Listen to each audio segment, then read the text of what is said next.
अलियार जैसे ही drawing room से गुजर रहा था, उसके कदम अचानक जम गए। अंदर से उसके पिता की कड़क आवाज गूंज रही थी। वह फोन पर पुलिस को आदेश दे रहे थे कि असलम को गिरफ्तार करवा दो ताकि जमीन जायदाद के कागज आसानी से हाथ आ जाएं। यह सुनते ही अलियार का चेहरा सफेद पड़ गया। यकीन करना मुश्किल था कि उसका अपना पिता इतनी नीच चाल चल सकता है। दिल में घबराहट और शर्म का सैलाब लिए वह घर से बाहर भागा, बाइक पर बैठा और तेजी से पिया के घर की ओर दौड़ पड़ा। उसे बस यही डर था कहीं बहुत देर न हो चुकी हो। लेकिन जैसे ही वह गली में मुड़ा, उसके सामने वह दृश्य था जिसने उसकी सांसें रोक दी। पुलिस असलम साहब को हथकड़ियों में ले जा रही थी। भीड़ इकट्ठा थी, लोग वीडियो बना रहे थे और असलम साहब की पत्नी रो रो कर चीख रही थी कि उनके पति बेगुनाह हैं। उसी हंगामे में संबल भी पहुंचा, आंखों में आग लिए। वह सीधे पिया के पास गया और दबी आवाज में बोला कि यह सब अलियार के पिता की साजिश है। पिया सुनते ही जैसे पत्थर हो गई। उसकी निगाहें अनायास अलियार को तलाशने लगीं और अगले ही पल अलियार वहां आ खड़ा हुआ। पिया ने उसका कॉलर पकड़ लिया, आंसुओं और गुस्से में कांपते हुए पूछा कि उसके पिता ने उसके परिवार के साथ यह जुल्म क्यों किया। अलियार हाथ जोड़कर बोला कि उसे सब पता चल गया है और वह अदालत में अपने ही पिता के खिलाफ गवाही देगा। लेकिन पिया का टूटना अब किसी सफाई की मोहताज नहीं था। वह उससे दूर हट गई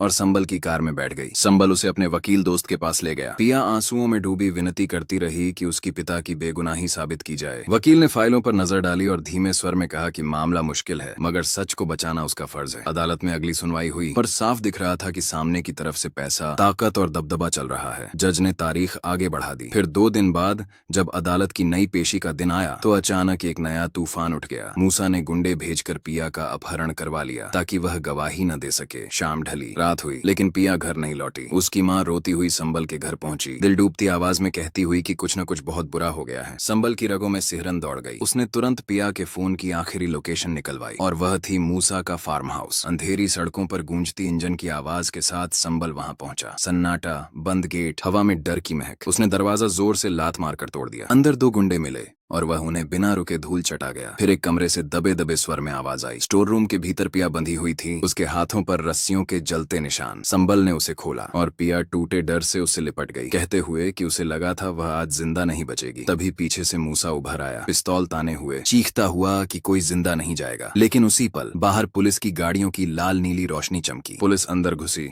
और मूसा को वहीं दबोच लिया। उसके खिलाफ अपहरण, बंधक बनाने और रिश्वत के मुकदमे दर्ज हुए।